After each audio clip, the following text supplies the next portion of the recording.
All right. Hello, everybody. We'll go ahead and get started. Got a couple more people coming in here. So, welcome to the Pack and Paddle webinar. My name is Bill Lairder, and I'm the Adventure Program Manager here at the Summit Bechtel Reserve. We also have with us tonight Theo Lear, and he's our Trail Treks Director. So, tonight's presentation will be recorded and posted on our website so you can share it with your troop and access links as you prepare for your trip. There will be a Q&A session at the end of the webinar. To ask a question, click chat at the bottom of the screen in the toolbar. And after you activate the chat function, type your question, make sure you send that to everyone. And then you can also reach out to summit.program@scouting.org for general program questions, or you can email me directly for specifics like gear recommendations, etc.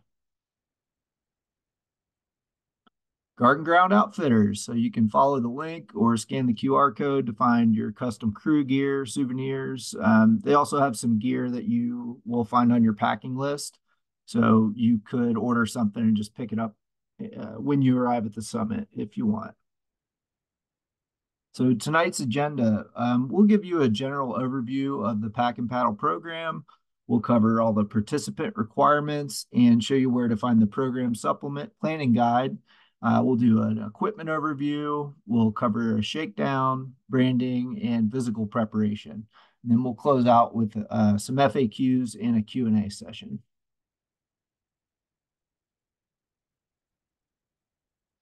So our requirements for participation, we'll go more into the details, but here's the general list. We want to make sure you get the program supplement to everybody and their parents. And we'll also need your annual health record, wilderness first aid and CPR certifications, your BSA swim test, and of course, youth protection training.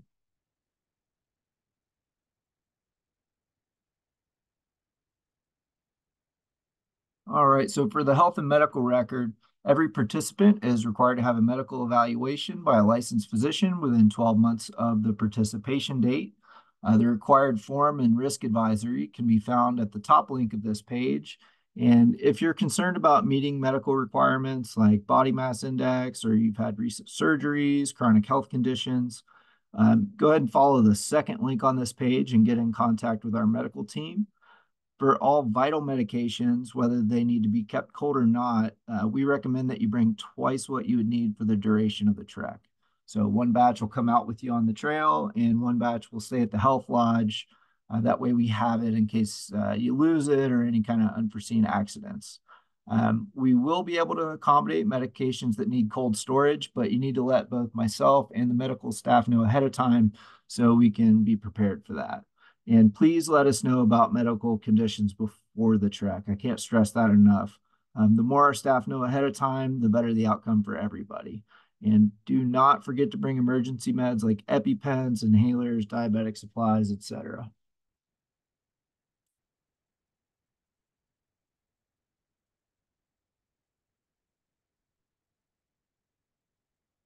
So the planning guides, and these, just a note, these will be updated from time to time, so it's a good idea to check back. Make sure all participants have access to this, so you can follow the link on this page, find the Pack and Paddle program supplement. You will also see the general 2024 SBR program planning guide, which just has general summit info that can be helpful. And you'll also have additional documents like packing lists at the bottom of that page. First aid and CPR requirements. So the summit requires that at least one participant, which can be an adult or a youth, in each crew be currently certified in wilderness first aid or the equivalent, and CPR from the American Heart Association, the American Red Cross, or the equivalent. We strongly recommend that each crew have at least two participants certified in wilderness first aid and CPR. That way, if unforeseen circumstances keep one of the WFA trained participants from attending, your crew will still be able to meet the requirement. A copy of the current license or certification must be shared with the summit during the registration process. And we'll also accept advanced levels of training in lieu of wilderness first aid. So if you're an EMT or a medical doctor or even like a ski patroller and you have outdoor emergency care, we'll accept that. So if you are something on this list, you can go ahead and send that certification to us, and that'll take care of it. All right, the BSA swim test. So there is a whitewater rafting component for this trek. So all participants are required to complete the BSA swimmers test prior to arrival at the summit. So get that taken care of as soon as you can and bring that documentation with you. So you can follow the link on this page for more information. Dietary restrictions. So the food, excuse me, for this experience falls into two categories, which are meals served at the dining hall while you're at the summit main site and trail meals. So, for any special dietary restrictions like food allergies or religious restrictions, follow that link for the appropriate form for pack and paddle as soon as you can. So, the earlier you take care of that, the more time our staff has to make sure that we get you taken care of. For allergies, please make sure you list whether it's airborne, contact, or ingestion. And then make sure you let our Trek staff know once you arrive, just so that everybody's on the same page. When you go in the dining hall, it's a good idea to introduce yourself to the culinary team and let them know if you have one of those dietary restrictions so we can make sure we get you taken care of. For our trail meals, these are similar to what you might see like at a Philmont style pack out. They are by necessity a high carbohydrate, high calorie diet, rich in wheat, milk products, nuts, sugars. So if you have an allergic member of your crew or somebody that requires a special diet, suitable replacement food must be purchased at home and brought to the summit to replace those items. So substitutions we ask that are only made for allergies or religious exemptions. And we do not have a fee reduction if you elect to bring your own food. Arrival day schedule. So you'll need to arrive at the summit between 11 and 2. If you need to arrive early, please contact summit.program@scouting.org. After you check in and conduct your medical recheck, you'll head over to the Paul R. Christian National High Adventure Base Trek Camp and get checked into your tents. And then we'll do our shakedown. That night, you'll hold your chaplain's aid and outdoor ethics guide meetings. And those will be covered in our next webinar to go a little bit more in depth on those youth leadership roles that happen on every trek. Dinner will be served at the dining hall from 5 to 6. And after that, we'll take care of any kind of final preparations you have, and then we'll fill you in on what evening programming might be available here at the summit. All right, so an overview, the pack and paddle program. Keep in mind that the mileages here are approximate. Day one, after arrival day, you'll do your shakedown hike. So you'll do a couple of miles, go over some backpacking techniques, and hopefully lighten your load a little bit. Day two, we'll hit the trail and leave the summit, and you'll hike through our conservation area into the New River Gorge National Park and camp that night on the banks of the New River. On day three, you'll explore the historic ghost town of Thurman, West Virginia, which is a really cool spot in the national park. And then hike down to our campsite at River Run. Day four is rafting day. So you'll come back to River Run that night. They'll pick you up there, drop you back off. Day five, you'll hike the Kmore Trail and camp up at the Arrowhead Bike Farm. And then on day six, you'll hike out to Long Point Overlook. That's on the rim of the gorge. That is absolutely the best view in the park, great view of the bridge. After that, you'll return to the summit and ride Alexander's Eagle Flight Zip, formerly known as the Big Zip, over 3,000 feet long. And then day seven is departure day. Okay, so equipment overview. We'll cover it here, but please rely on that planning guide for a detailed checklist. We do recommend that you label your belongings before you show up. So we'll start with what's called the Big Four of backpacking gear. So your backpack, your tent, your sleeping bag or quilt, and your sleeping pad. So these are your biggest, bulkiest items, and this is kind of the foundation of your kit and where you can save the most space and weight. So your pack is up to you. It can be either internal or external frame with a hip belt. Somewhere around 60 liters is a good capacity to shoot for. Don't forget a rain cover. The New River Gorge is a very wet place, and you should have a one or two person backpacking style tent. Um, a lot of people go with a two-person tent, and then the scouts can split the weight and share the tent. So somebody carries the pole, somebody carries the tent body and the rain fly. Some people prefer a hammock to a tent. If you're going to go that route, just make sure you've used it enough that you can pitch it comfortably and you have your bug netting and rain fly systems all figured out. I find tents to be a little more user friendly for new backpackers, especially if you aren't used to hammock camping in wet conditions. So go with what you know because a trek really isn't the best time to experiment with new gear. You want to have a lightweight sleeping bag or quilt. Somewhere in the 30 to 40-degree temp range should cover you for the summer season here. And then definitely want to use a compression sack to kind of cut down on that bulk. As far as sleeping pads go, that's personal preference. Some people like the lightweight kind of Z foam style pads. Then people like myself that want a little bit more comfort might go with an inflatable pad like a Nemo or a Thermarest, something like that. Water. So, as far as water goes, we will have potable water at each campsite. So, you do not need to bring a filter. The guides will have purification tablets just in case of emergency. And we recommend that each person carry 3 liters of water with them. So, this can be basic Nalgene's.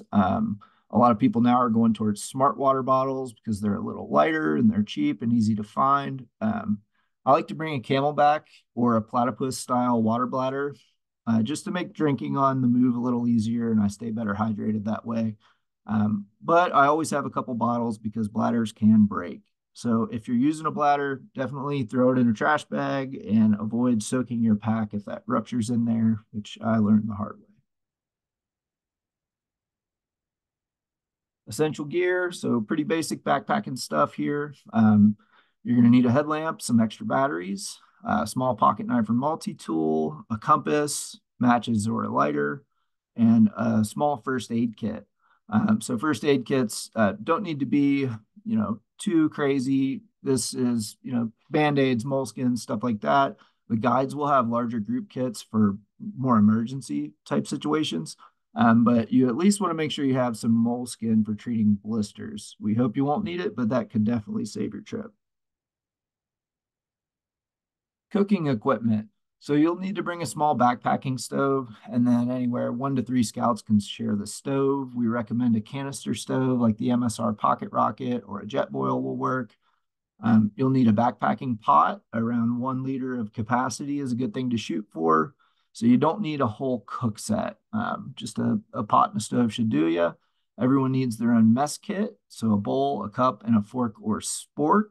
And if any of you were at the Jamboree, you already have the Summit spork probably. Again, with this, go light and compact. Collapsible silicone bowls are great for saving space, but a lot of people just use a Tupperware as a good budget option. You'll also want some hand sanitizer and a small quick dry towel and with biodegradable soap for the dishes. Everyone needs to bring a bag to put your food in, and this can be something simple like a string backpack. Some meals are a little more complex cooking wise. We've definitely stepped up the food this year, but the summit will provide that necessary equipment for any of those more elaborate meals.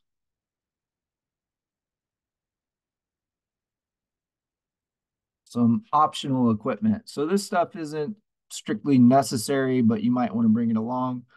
Trekking poles, great for relieving stress on knees and improving stability on some of the steep descents. And this is very steep country, so there are some big downhills. A solar powered inflatable lantern like a Lucy light doesn't weigh much, but can be pretty handy to have. A bandana or a buff, some playing cards, a camera. Um, just note that there is also a restaurant at the Arrowhead Bike Farm, and a lot of people choose to eat there to get a break from trail food. So bring some cash if you think that's something you might want to do.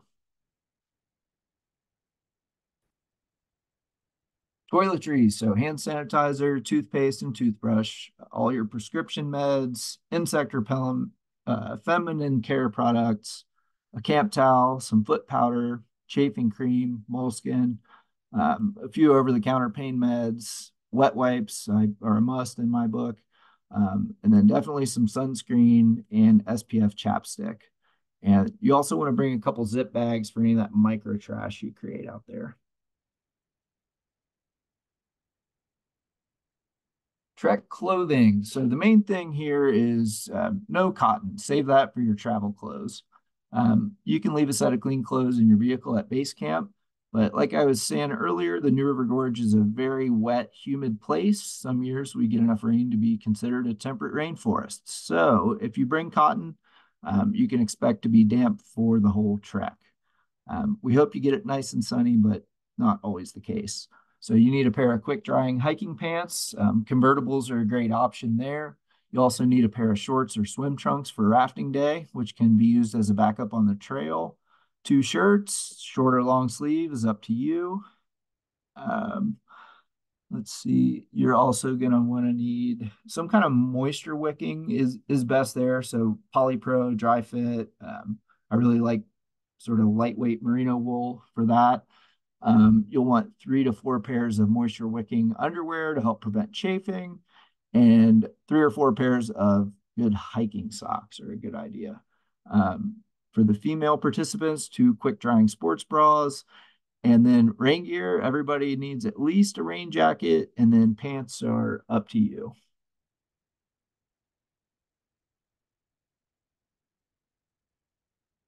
Real footwear.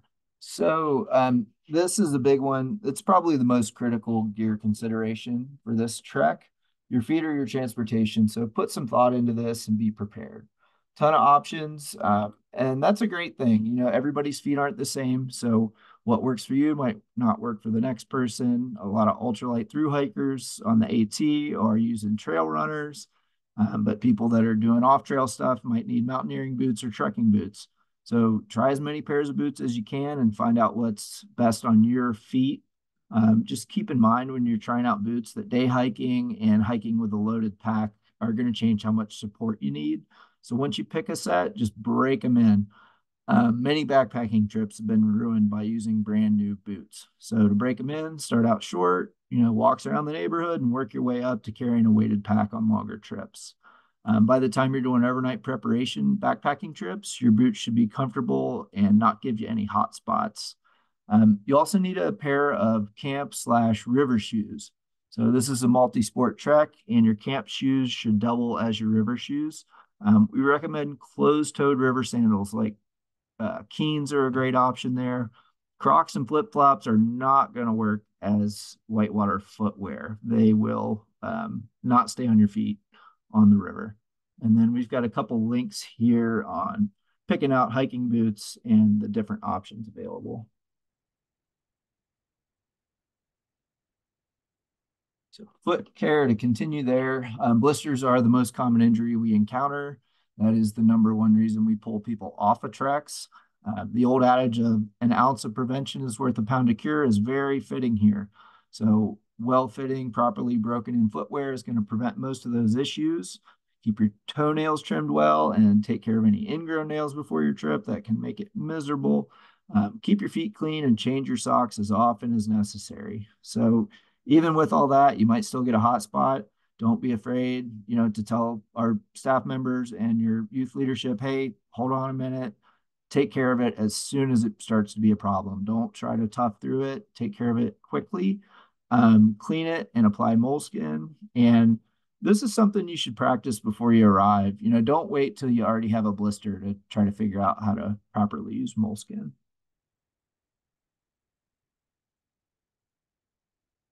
All right, so shakedown. Um, this is the time to finally, figure out what's going in your pack right before you leave. Your gear is going to be unpacked and gone through, and then repacked to eliminate unnecessary items and weight. So we'll do a 1 to 2 mile hike with all the gear you brought, and then we'll weigh packs, and that should give you a good idea of if your pack's going to be too heavy or not. Good rule of thumb, your pack shouldn't weigh more than 25 to 30% of your body weight. Any extra gear that doesn't come with you on the trek throw it in your vehicle, or you can rent a locker here at the Scott Visitor Center.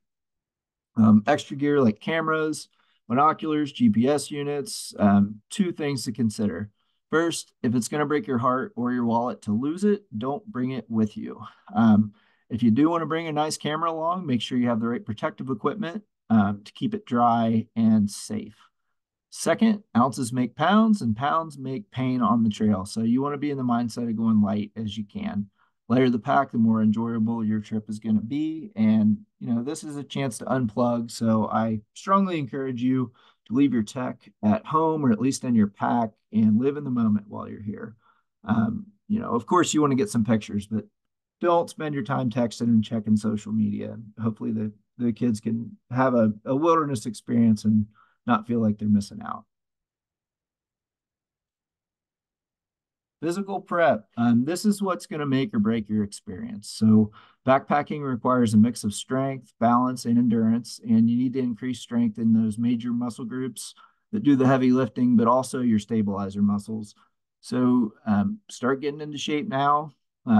While you're breaking those boots in, it's the best way you can prepare. And then, link at the bottom here is for some backpacking conditioning advice. And definitely don't forget your cardio.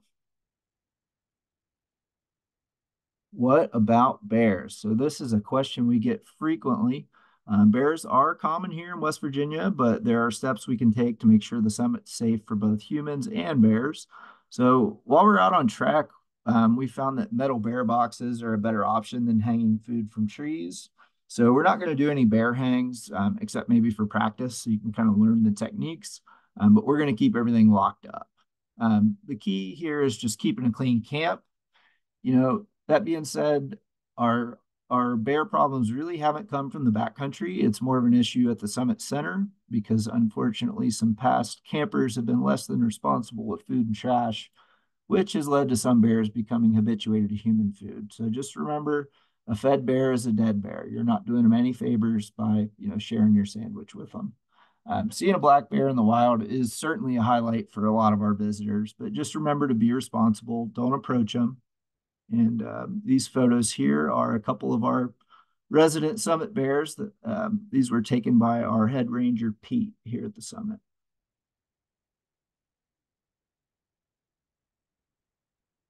All right, one more shameless plug for Garden Ground Outfitters. Scan the QR code and see what we've got in stock. So some things to remember. Make sure everybody has access to those planning guides. If you haven't already, make sure you schedule your CPR and wilderness first aid training. Get physicals and take care of your health and medical records. And last but not least, please make a plan for physical preparation and get started on that as soon as possible. So we'll cover a few more FAQs here. A lot of people ask about the rafting day. So how that works is you'll be picked up from River Run and they'll bus you down to Kennard, which is a river access point actually directly below the mountain from where you'll be camping. So a short bus ride. And there you'll meet up with an experienced river guide from one of our whitewater outfitting partners. You'll raft 9 miles and run rapids from class 1 to class 4. 22 rapids in total. So the only thing you need to bring with you on rafting day are sunscreen, a water bottle, and any medication you might need, like EpiPens and inhalers.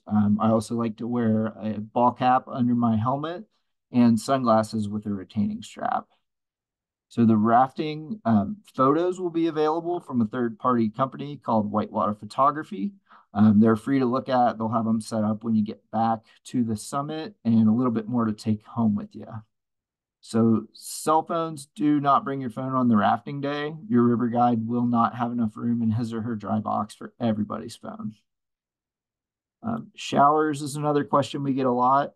So we have showers at the summit main site. Some are ambient temperature, which is scout speak for cold, and the ones with the propane tanks out back are heated. So look for those while you're here. If not having a shower out on trek is a problem, consider bringing a solar shower with you because we will not have access to showers while we're out on the trail.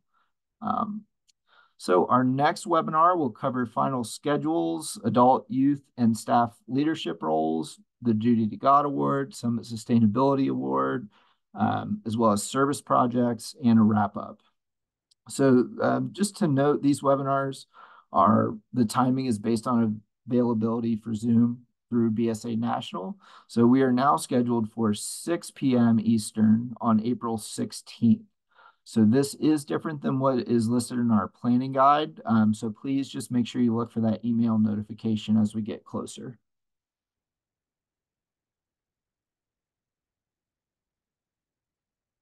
Okay, Q&A session. Are there any options for financial aid for this trek? The answer is yes, but you'll need to contact summit.program@scouting.org for that.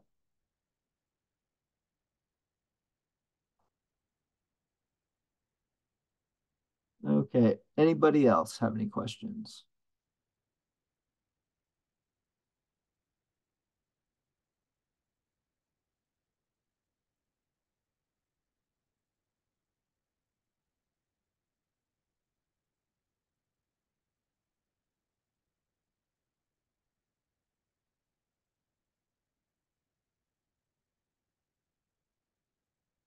Okay.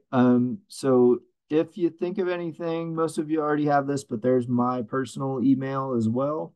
So as we get closer, if you have anything you're wondering about, what to pack, stuff like that, just shoot me an email and I'll be happy to get back with you. And if we don't have any questions, we'll go ahead and close it out. But thank you so much for joining us, and we can't wait to host you here in West Virginia. So good night, everybody.